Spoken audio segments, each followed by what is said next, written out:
Welcome to the Rundown Podcast, hosted by Don Costante, a sports and event management expert with over 25 years' experience. This unique podcast provides an opportunity to hear from some of the best professionals in the industry. You'll get valuable insight and perspective on what it takes to deliver authentic experiences, activate brands, and most importantly, connect with audiences. All on the Rundown Podcast. Let's get started.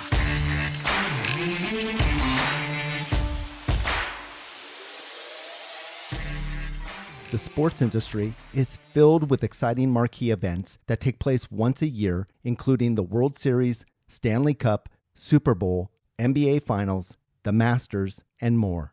All of these events are bucket list type of events that provide once-in-a-lifetime experiences. But there's one sporting event that goes beyond the traditional fan engagement and totally immerses its spectators into the fabric of their brand like none other: the Daytona 500. Also known as the Great American Race. This event is more than a motorsports icon, but rather an entertainment destination that provides unprecedented access to its facility and drivers on race day. Today's guest is Sean Belgrade, Managing Director of Consumer Experience for NASCAR.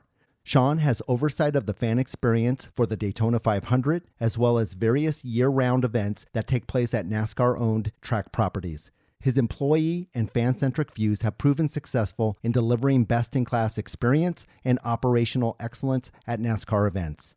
Due to the enormous scope of the Daytona 500, my discussion with Sean is focused entirely on the pre-race activations. In this episode, Sean shares his event presentation philosophy and takes us behind the scenes of the Daytona 500, uncovering logistical details that have elevated the fan experience to mirror the prestige of the race itself. During our conversation, we cover preparation, immersive experiences, sponsor activation, driver introductions, and much more.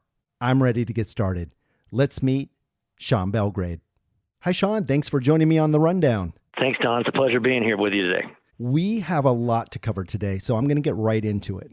You have over 25 years of experience in the sports and entertainment industry. Please take a moment and share your career path with our listeners. Wow, time certainly flies there, It sure Don. does. Well, I spent my college years actually at the University of Florida, where I graduated with a degree in sports administration, which is really all they had to offer back then. While I was at Florida, I was also a 4-year scholarship track and kind of cross-country athlete. So I was constantly around sports and knew that that was my path. When I graduated, I moved to Orlando, Florida, where I had to do an internship. I did that with the Florida Citrus Sports Association down there. They were the promoters of the New Year's Day bowl game, the Florida Citrus Bowl. It actually turned into my first job. I was a special events coordinator there. We promoted several types of sporting events, from college football games to college basketball, baseball tournaments, preseason NFL games, pep rallies, parades, you name it. We were typically doing it. Moved from there to the Anheuser-Busch theme parks, actually helped promote SeaWorld and Busch Gardens as a promotions manager, helping drive their daily park admission, managing their and promoting their special events in the park, and ultimately selling some sponsorship. It wasn't until around 1997, I started with International Speedway Corporation, we call ISC. At the time, they owned 3 racetracks. NASCAR was their big events that they ran. I was the director of promotions. Eventually, I moved to our lead corporate sales role for all the racetracks a few years after that. By then, we had actually owned 12 racetracks, so it grew substantially during that time period. I spent 2 years at the Daytona International Speedway in the early 2000s as the VP of Sales and Marketing, and then ultimately moved back to ISC to start a consumer marketing department in the early 2000s, and then ultimately ended up back at the Daytona International Speedway in 2010, where I served as Senior Vice President of Sales and Marketing, overseeing all our revenue, advertising, on-site content, event presentation until April of 2020, at which I moved to NASCAR, where I'm currently the Managing Director of Consumer Experience, where my key responsibilities now really include inspiring a group of people across the company who focus on enterprise-wise, best-in-class event experience deliverables and operational excellence across our NASCAR events, as well as other year-round events that may occur at our track properties. Wow, quite a laundry list of great experiences there. As Managing Director of Consumer Experience, you have oversight of the event experience for the Daytona 500, as well as the rest of the NASCAR-owned tracks. Before we start into our discussion specific to the Great American Race, will you share your philosophy on event presentation? Sure. And I would say my philosophy is really in alignment with our company philosophy, in which our goal is really to provide meaningful, immersive experiences to all our guests from the moment they arrive on our properties to the moment they leave. Our fans will always come first. People aren't just buying a ticket to a NASCAR race when they come to our events. We want to make sure they're completely immersed in an all-day experience in whatever way they wish to spend their time with us. We want every event to feel big and need to provide value for those customers. We don't want it to be just a race. We want it to be an event. We're in the hospitality industry, and we must make our guests constantly feel welcome and entertained throughout their visit with us. Well, I can tell you, I'm excited for today's discussion. In 2017, I attended my first and only Daytona 500 and was blown away by the experience. Not knowing what to expect, I honestly can say that the event far exceeded my expectations. So during our conversation today, I want to focus on pre-COVID. At the end, we can touch on the impact that COVID's going to have on this year's event. Sound good? That sounds great, and certainly a lot easier to speak to pre-COVID as well. So no question. So let's go back a few years. In 2016, NASCAR completed a $400 million renovation at the Daytona International Speedway titled Daytona Rising. This renovation took place because it was determined that the in-stands experience was not living up to the prominence of the Daytona 500 race itself. So can you share the consumer pain points that led to the renovation, and how did you make the fan experience rise to the prestige of the Daytona 500 race? Sure, I'd be happy to do that. You picked a great year to come. The year after we actually renovated the property. If you'd have come 2 or 3 years earlier, I think your experience would have been different. For years, Forbes has actually ranked the Daytona 500 as one of the top 10 sporting events in the world. The racetrack and the property opened in 1959. We've added and changed parts of the property over the decades. The racetrack's really never changed. We've repaved it a few times, but the geometry of the track has stayed the same. The race has always been super competitive. It's delivered to that top 10, edge of your seat, top 10 event. However, as you mentioned, the customer experience was certainly lacking. We had a property that was nearly 60 years old seats, and they were not comfortable. Trust me. Small. The person next to you is typically in your area. Minimal leg room. In some places, we even still had some wooden bleachers, believe it or not. Wow. And they were bleachers. So if you're walking underneath, things could fall from those bleachers below. And we also had a seating area that was almost a mile long. So think of that, a mile long. That's so people crazy. had lots of walking, lots of stairs to climb. And I'm sure you saw this. In motorsports, actually, the best seats on our property are the highest seats, okay, and closest to the start finish. So we were making our best customers walk up all those flights of stairs where they had minimal, smaller concourses to go through. And so you think of where you sit, it's very different than stick and ball sports. Restrooms were old, and we'll just leave it at that, okay, on the restrooms, okay? Yeah. The concourses we had, they weren't very wide. The concession stands were real small, didn't really have enough of them, and we had very limited technology. So if you kind of sum things up, then I'll kind of go through some of the changes we made. The seating area was a real challenge. We now have 100,000 individual chairback seats with plenty of leg room. So incredible. Very different experience that we had prior to. The restrooms that I mentioned, we now have a lot more modern restrooms and a lot more of them. The walking became a challenge for people. So if you think of a term we used a lot during that process was vertical transportation. We had lack of vertical transportation. We now have over 40 outdoor escalators, nearly a dozen elevators. The concourses were very small. We now have 3 massive, large concourses. From a technology standpoint, we really didn't have any Wi-Fi or accessibility. Cell phones were challenged. We now have Wi-Fi through all of our concourses, charging stations throughout. The food and beverage points were far and few between. Now we have several branded food and branded bar locations. Out front, we now have a midway, which before was way over in the corner in the grass, and if it rained, our merchandise haulers and corporate displays were real challenged, and we now have 3/4 of a mile of a paved and landscaped area, which everybody has to access when you come on the property. And one of the worst things you would have seen is our back of house was actually our front of house. And so when you entered the ground level, we had golf carts and cars passing by. The ground sometimes wasn't very even. So we now actually enter through a concourse level. We have 5 main areas where you enter. I think before we had up to 15 or 20 different gates, so easier to manage. They're all named. We have naming rights on every one of those. Yeah, we call those our injectors, and those companies then actually help build out interactive exhibits within the property itself as well. You're right. I picked the right year to get there in 2017. Now, the Daytona 500, as you mentioned, is one of the most recognized sports brands in the world. For those who might not be familiar with the Great American Race, can you please take a moment and just provide a general overview of the event and why this is considered the most prestigious and important race in NASCAR?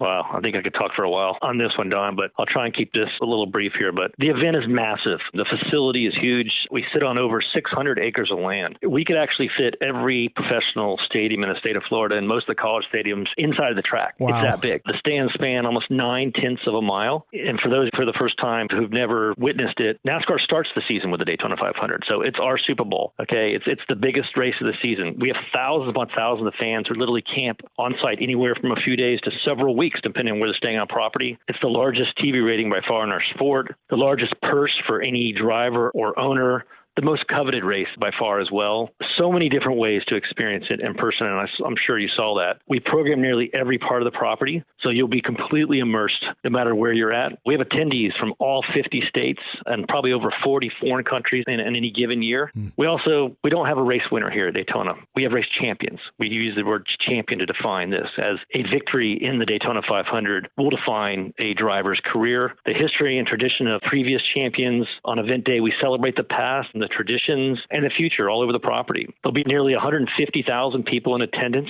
huge numbers of C-level executives, lots of pro athletes and celebrities will also be attending. It's also the most competitive race in the world. This is the top race. You feel like you're walking on hallowed ground when you walk on the property too. It's that Americana. It's a bucket list type event. That for me, exactly. That's exactly what it was. It was a bucket list, and I was very lucky to be able to check that off. I want to talk and get into preparation, as you mentioned. Planning an event of this stature is such a huge undertaking for any organization. And as you mentioned, the Daytona 500 is NASCAR's first event of the season and takes place annually in February. So when do you start the planning process for this major event, and who's involved in that process? Good question. So typically we're 15 to 18 months prior to the race. So if you think about that, we're planning right now already for the next year in 2022.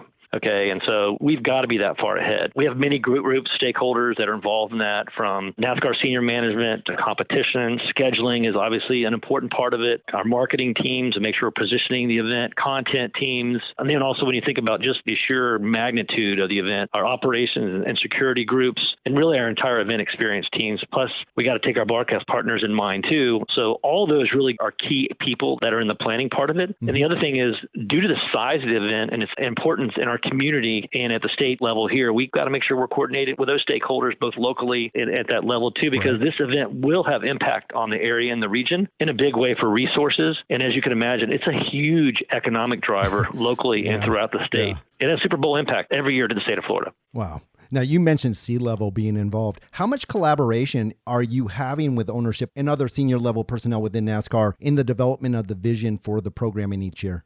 I'd say there's some collaboration with several of these groups, including ownership too, Don. This level, it may vary a bit depending on the group. Also, all depends on what we're going to do too. Yeah. If we plan on making any large changes, then that'll involve them a bit more. The groups do a great job of giving us feedback each year. If there's anything we may have overlooked or ways we can improve or change things, we certainly do that ourselves too. Also, like I mentioned, if we're going to make any dramatic shifts, we want to make sure that senior management and ownership is aware of those and is in alignment with it as well. I see. So when it comes to race day programming, are you repeating your format each year, or are you adding in new concepts? And if new concepts are added, what's that process like for generating the ideas? I'd say kind of both, to be honest with you. And it depends on what parts from a programming standpoint. There are parts that we may repeat, like our driver intros or the way we're positioning our concert. We also try to incorporate some new elements where needed and appropriate all over the property, as I mentioned. These typically will come from feedback from various team members, our staff,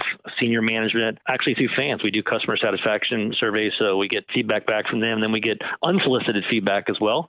We get input from other industry stakeholders. We also try to sit down with our various agencies and other stakeholders in the sport and ideate new things for the coming year as well. Wow. So it's kind of a little bit of everything. Yeah, totally understand. Now, aside from COVID, what's the biggest challenge or obstacle that you're facing leading up to the race day? Well, you mentioned the big one. That and really all the new protocols are by far the largest obstacles. However, for this year's events, I'd also include the amount of events that we'll be hosting from really starting this weekend through February 21st. We also have gone through in the past year a merger with NASCAR. So we've got some people in some new roles. And so those people are going through the first time. We've also changed the schedule. We added another race weekend, which was scheduled to be at another location in a state that wasn't a good time. So during that time period, we have to change over from the oval to the road course. So from a 2.5-mile race to a 3.5-mile race. And so that impacts our operational teams. And you think of the plan that goes into that, but also impacts our guest services groups as there's different vantage points on where fans would want us to sit and view based on the type of event that we may be running, whether it's on the oval or the road course.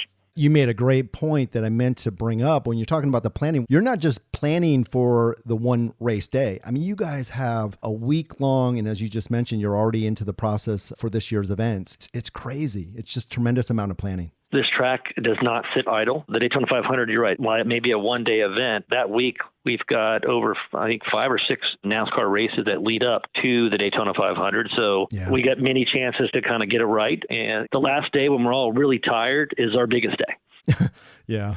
Let's talk about the fan experience. NASCAR has done such an amazing job of finding ways to immerse fans into experiences that allow them to engage and play with the brand. Can you take just a moment and share some of those unique race day experiences that are available to those attending the Daytona 500? Would be happy to. Now, we're going to talk about normal year, like we said before, okay? Absolutely. One thing that NASCAR prides itself on is accessibility, okay? And the Daytona 500 is no different. I'm sure when you were here, you saw we allow our fans to upgrade their experience and actually walk on the racetrack, sign the finish line prior to the start of the race. It's nuts. It's crazy. So think about that. What other sport allows you to walk on the court or the field prior to the biggest moment that they have, too? Yeah. We allow our fans to slap hands when the drivers, as they're introduced, they can actually peer into their garages, which is really akin to the locker room, moments before they go racing. Be front row for an A act from a concert standpoint as it leads into the race. They get to get close to the cars on pit road to take photographs. We also, as I mentioned earlier, allow our fans to camp on property in many different ways for different periods of time. For example, we may have different segments of people that come with their upscale RVs all the way down to tents. We've also recently even allowed a handful of people to purchase what we call like a VVIP experience, Don. And that includes, we actually assign them a personal concierge for the day. Wow. They have access to all our high-end clubs, which the concierge takes them around. They get to attend the NASCAR Cup Series drivers meeting with all the drivers and crew chiefs prior to the event. Oh, gosh. A meet and greet with a concert performer. We put them in a pace car. They go for a ride around the track at 100 miles an hour. Yeah. We give them the VIP seating for the race, and that's all inclusive. And I mentioned earlier, we also set up an interactive midway that all our guests, you got to walk through that. You probably saw it as you enter the property. I did, yeah. Midway's full of interactive exhibits from our largest sponsors, merchandise, trailers. We have TV, radio sets, static exhibits, interactive stunt shows, food trucks, and many more. And what we also have is the good fortune of having access to a bunch of our drivers, the stars of our sport, who make themselves available for appearances around the property hours before they're getting ready to get in the race cars and go racing. Unbelievable. There's a lot in that you just talked about. We could probably have an entire podcast interview just on the immersive experiences that you can have at the Daytona 500. So in this next question, you've kind of touched on it already, but what current technology is being utilized to enhance the race day experience? So we now have Wi-Fi throughout all the concourses within the venue. Also, that expands to all of our camping areas, so certainly helps those people who are staying on property for a long time, and in our midway, too. This has been a huge change, allows people to have access to things they're accustomed to doing at home. We've added a much larger distributed antenna system to ensure people can have access to their cell phones if they're calling in or calling out. That was a real challenge years ago, where we had so many people in a small area, and trying to get out was very difficult. Racing Electronics, which is one of our companies, allows fans actually to rent or purchase scanners so they can listen to the drivers actually talk to their teams during the race. So think about it. That's the equivalent of listening to the head coach or offensive coordinator call plays in football. Right. This past year, we've actually collapsed a lot of our mobile track apps into the broader NASCAR mobile app. We've executed several actually virtual experiences over the past year during the pandemic. So here I am bleeding that into that. And I'd anticipate some of those even continuing to 2022 and beyond as we get into those too. And we've also moved mostly to a mobile ticketing platform, which most teams have as well, but we've certainly been able to do that as well. Now, broadcast partners are so important, but they can also be seen as a competitor by some people, simply because they can influence fans to watch from home versus coming to the stadium. So what are some of the ways that you're enticing fans to leave the comfort of their homes to engage in person, outside of the immersive experiences that you've already stated? Well, I would say we've got a great working relationship with broadcast partners. We don't view them as competitors to our live experience. I know one could certainly think of it that way, but really we view it as a way to follow NASCAR throughout the entire season after you've attended a live race. To ensure we continue to stay relevant and top of mind with our current and new fans, we have expanded, again, those Wi-Fi capabilities at most of our property. Yeah. This certainly allows fans to actually access some of the in-car feeds if they're going through NASCAR mobile, if they were doing that at home. Plus, it allows them to just generally stay connected. Also, the importance of really seeing and promoting the live event, all the programming we do on property, why it's different, and really promoting the fact that it's way more than just a race, It's an entire day experience for people. Yep. So we talked about preparation. We talked about fan experience. Now I want to discuss that midway outside. When fans arrive at the Daytona International Speedway, you provide such a great opportunity for them to engage with NASCAR's brand through a sort of fan fest setting. Can you take a moment and just illustrate to listeners again in a little bit more detail to the scale of this activation and what the fans can experience when they attend? That's actually a pretty good name, FanFest. Maybe we should have thought of that one.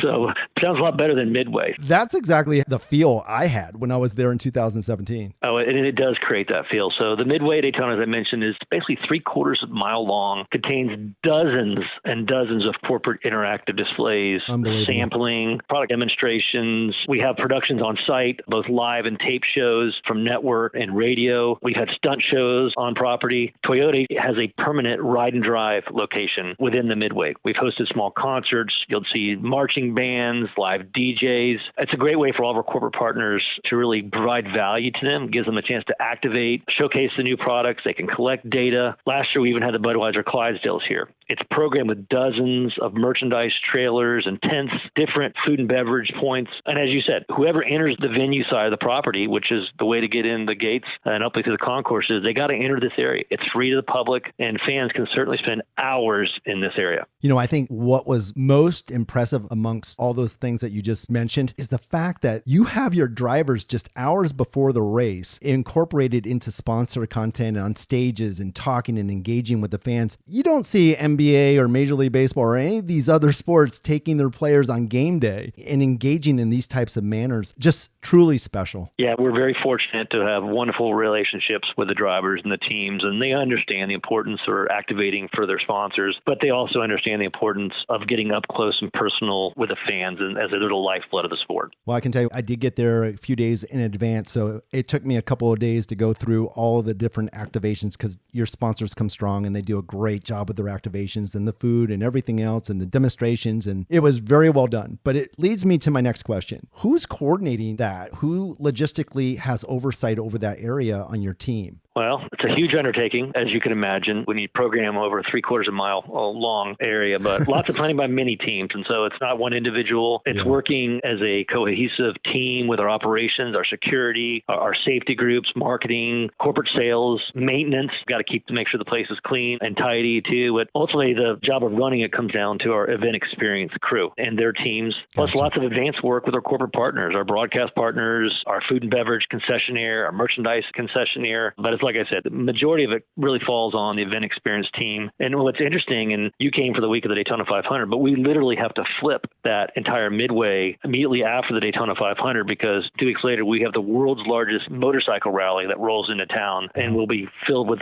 completely different corporate displays and OEM displays for a different group of fans.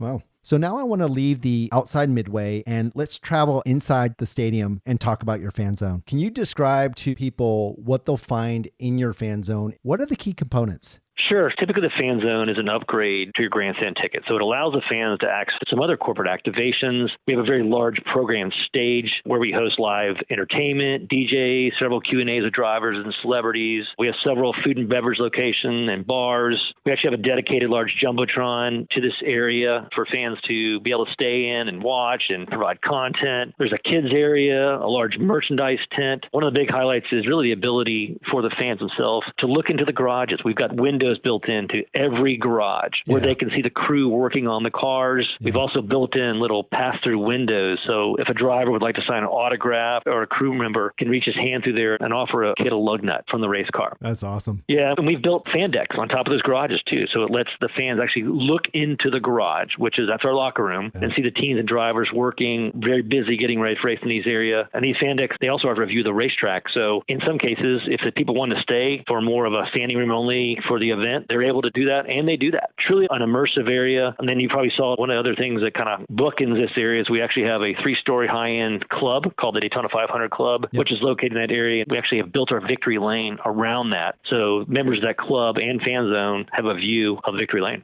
Everything is so well thematically designed, and there's options for everyone. There's so much to see and do and get involved with. But I'll tell you this, if you're going in and you're not a fan, you'll be a fan when you leave because it was just amazing. Now, you talked a little bit about the programming. When do you begin developing the program for the main stage? Who's involved in that process? Yeah, it's the entertainment group, Don. We're probably starting several months out. I mean, you're talking one part of the property here versus the mammoth of the entire event itself. And and we're filling up some holes really weeks leading up to the event. We try to keep a balance of kind of pure entertainment, music, DJs, demonstrations, and then live driver and celebrity Q&As and giveaways. But the event experience team is the one who manages that. But they get help securing talent and drivers from other various parts of really the industry as well. Oh, it's well done. What type of programming have you found to be the greatest appeal to the spectators? You know, I'd say the core fans, they want to hear their drivers. Yep. We've also programmed it. We're very fortunate to have the U.S. Air Force Thunderbirds do our flyover every year. They're wonderful. The fans love them. We also tap into some of the celebrities for Q&As when we have them on property, who person who's going to be the Grand Marshal or maybe wave the flag or anybody else who are willing to lend their time to that. People want to get close to the stars of their sport, hear what they have to say, literally hours before they're getting ready to jump in a race car. Live music is a hit as well, especially if we're able to get a known act, but being able to see the crews and even the drivers in their garages, okay, those are big hits with the core fans. Oh, yeah. For me, it was a big hit. Now, what's one thing that you would like to try but have yet to implement into the fan zone? That's a great question. I think we've tried a lot in this area. And as you probably saw on the Daytona 500 day, we're actually limited to space because of the volume of people. So trying to do some things that would be difficult. We've had karaoke in the air for the day of the Rolex 24. We haven't done it for the day of the 500. That may be difficult to execute. But I'd say on a more serious note, I'd love to have some type of esports competition or demo in this area as a more permanent attraction. Oh, yeah. We've done this in the Midway before, but due to the proximity of where the fan zone is located in the garages, I think we'd have actually some driver participation and an opportunity for fans to compete with them as well. So that's something we're looking into. Cool. Now I want to take some time and talk about your pre-race ceremony. When I attend sporting events, the one thing that I always look forward to is the pre-event ceremonies. I thoroughly enjoy watching the content and the execution that leads up to that climactic conclusion with the start of the event. And the Daytona 500 is no exception. During my visit in 2017, your pre-race ceremony included the following: the VIP introductions, the pre-race show, driver introductions, color guard and national anthem, the Thunderbirds flyover, the introduction of the Grand Marshal, and the starting of the race with the green flag. All of these elements made for a fantastic show. For today, I want to focus on the driver introductions. How you facilitate your introductions is truly special. And at this point, I would like you to illustrate to those listening exactly how the driver introductions are facilitated. Sure. I'll kind of start with a little bit philosophical standpoint. The drivers are the stars of sport. That's why people are here. We must find compelling ways to introduce them. We want to position them as gladiators getting ready to go into battle. We then got to find a way to get our fans as close and accessible to them as well. We've always believed this must be choreographed, the last moments prior as we build to the national anthem as well. And not everybody's going to have a front access view to this as well. And so the way we've been introducing the drivers here is we have a large stage set up where they'll enter under an arch where we've got some pyro. We actually have the Daytona 500 trophy, which we call the Harley J. Earl Trophy. Whoever wins the race gets their name etched in that trophy. Okay, they're walking out to a raised walk area and hitting high fives with all the fans as they go by. And we'll do it in sequential order from when they're starting position all the way to whoever's on the pole. And then to make sure that we can give access to the rest of the people in attendance, they actually get into a truck at that point. And then we drive them around in that truck. So the 100,000 plus fans in the stands all get the view of that driver. So all 40 of those drivers at some point will be in an individual truck going around the property until we drop them off back at their car, where we go to the next phase into the anthem package. Ultimately, as you mentioned, the flyover, and into that big command of driver start your engines and we start the race. The whole experience is amazing. The one thing that I want to highlight here and make sure people have a total understanding, you invite the fans. They're already been down there. They've been there for the VIP introductions. They've been there for the pre-race show. They're there like a rock star setting when the drivers are coming up, and it's like a perfect picture with them on either side of that trophy. And it's all choreographed to the music and the video. And they come walking down the ramp through the crowd. They're high-fiving the fans and they're having that connection. And it just gives you goosebumps as you're watching it. Probably the best introductions I've seen. We certainly appreciate that. It's something we've tried to tweak over the years, and the importance of it to the fans is paramount. We actually open the gates at 9 o'clock in the morning for a race that starts around 2:30, and that set is already there. And so the fans know where they want to sit, where they want to stand for that, and then they're piled back 15, 20 deep or more to be able to slap hands or get that front view or get a photograph of their star. When do you start the planning for the driver introductions, and what elements are discussed during that process?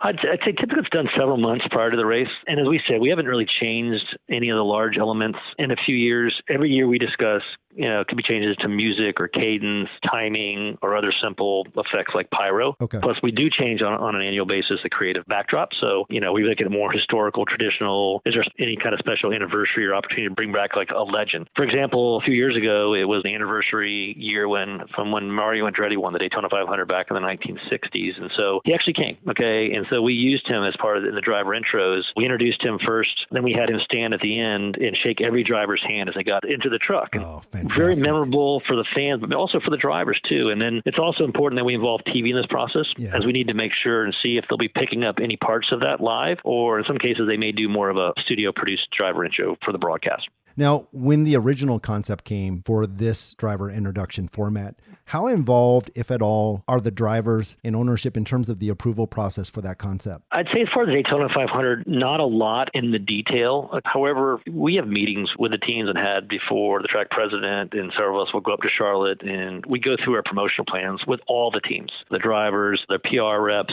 of anything that's going to be new on site, any changes. And we also ask them for feedback too. And so there's tweaks we've made to different parts of things we do based on the feedback of them as well. So I wouldn't say they've had that kind of direct piece to this point, but that is definitely something that we're evaluating and really want to change in the future, because they really have some great thoughts and ideas, and the ideas coming from them, they're going to buy into that. Right. And it certainly helps to have that voice. What is something that you have always wanted to try with your driver introductions but have yet to implement? All right. I like this one because this is the one we've thought about how we could try and do this for years, but we always say we typically don't want to try new things at the Daytona 500. We'd like to pilot them at other places and see if we can kind of make it work here. But I'd love to find a way to introduce the drivers, to get closer, to get more fans, to create even more accessibility. And can we do that from the stands? Can they come out of the stands where they're coming down into the stands or walking on the track in multiple locations, a lot more pyro, smoke, again, that kind of gladiator feel as they kind of walk onto the racetrack and down, but really brings them out of the crowd themselves. Wow, that would be amazing. Let me know when you're going to do that. I'm going to come to that one for sure. We'll do it.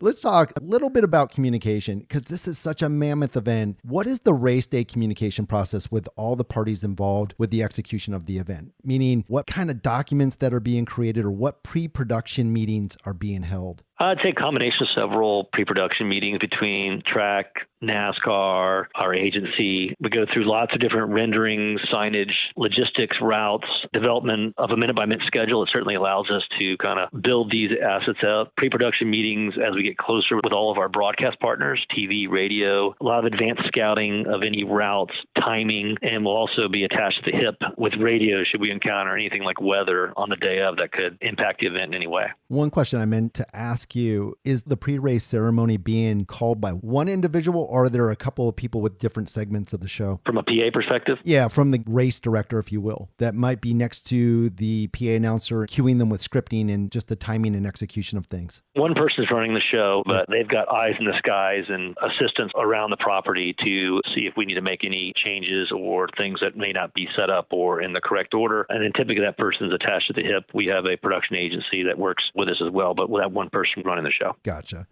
Execution, so important. What steps or measures are you taking to ensure proper execution of the programming, specifically for the pre-race ceremony? Advanced meetings with our agency, the specific stakeholders to work on our specific planning, timing. Are you doing rehearsals prior to the gates opening? Yeah, we do week of and night, I'd say kind of run-throughs for the Daytona 500 activities. Gotcha. And so the Saturday event, we run an Xfinity race that day. And so at the end of the event, we'll actually pre-position a lot of those elements. And so we're able to fire up a lot of the audio and different things that we're going to use from lighting, if we use lighting and stuff like that, to ensure everything's working. And then on the day of, we'll do a sound check for the concert to make sure everything's working there. And then we, as I mentioned before, we'll have somebody up in the tower to help the staff down on the ground to make sure we give them updates and any changes that are needed. Let's talk a little bit about measuring success. How do you go about measuring success of programming being delivered during the Great American Race for the stakeholders? And for the stakeholders, I'm talking about fans, partners, drivers, and NASCAR itself. That's a good question, Don. As I mentioned, we do a post-race customer satisfaction survey for live event attendees, and we've been doing that for almost the past 15 years, and that touches really every touch point from the person when they enter the property to when they leave in their car. And the pre-race ceremonies and this programming has a section in this as well, and so we get feedback from the fans there. Believe it or not, we do partner feedback via surveys with our sponsors. We have annual events with them, and then really open feedback that we get from the drivers and from NASCAR. Wow, that's great. So let's talk about this year's race, 2021, with the pandemic. What would the differences be this year, aside from attendance restrictions? And how would the fan experience be affected? Yeah, the COVID protocols and attendance restrictions, we will be in place to ensure we follow the CDC recommendations, 6-foot social distancing. So most of the entire property will be open. Reserved camping will most of it be open. We won't have any tent camping on site, as that doesn't fall into the approvals that we've gotten to be able to do. We had some scheduled changes for the week, open speed weeks from the previous year. So we'll open speed weeks this year actually on Tuesday. And so typically we've opened it 8 days before the Daytona 500 on that Saturday, where we'll run the Busch Clash. We're now going to start on a Tuesday. So it's a little bit of a shortened week, but I also say that was purposeful. To be honest, we were moving this direction anyway. So the Busch Clash will open on Tuesday night. We'll move it to our 3.5-mile road course, which until we moved an event under COVID back in August of last year, it would have been the first time the NASCAR teams have run on the road course as well. The fan experience will be impacted, I'd say, somewhat. Our COVID protocols that we have from 2020 will still be in place. Unfortunately, we won't be allowing fans on the track or the ball field. So that's the big piece that we just went through. But we've repurposed our fan zone in the infield to actually a reserved seating destination to help fans that might have been displaced, because we seat over 100,000 people. We can't do that now in 2021. We've also created some additional kind of car drive-in viewing in the infield. Oh, cool. We repurposed a few of our suites in areas into clubs, and we've had to change our typical driver intros. However, I think the fans are going to be happy with the change we did this year, as we're going to get them as close as we can to the fans, but still keep it safe for both the drivers and the fans. Awesome. So, Sean, I could go on and ask you a dozen more questions, but we've come to that final question of the day. For those listening to today's discussion, what are your final thoughts? Well, I'm assuming most people listening today won't be able to attend this year's race due to our limited attendance. However, I encourage everyone listening today, watch the event on TV and plan to attend an event in the future here for the Daytona 500. You'll be blown away with the immersion, the awesome spectacle. It's a true American event. It's a bucket list event. I get goosebumps, and maybe you did too there, Don. As you're standing for the national anthem prior to the start, the U.S. Thunderbirds fly overhead. You for sure get those goosebumps. You don't need to be a NASCAR fan or a race fan to truly enjoy this once-in-a-lifetime event.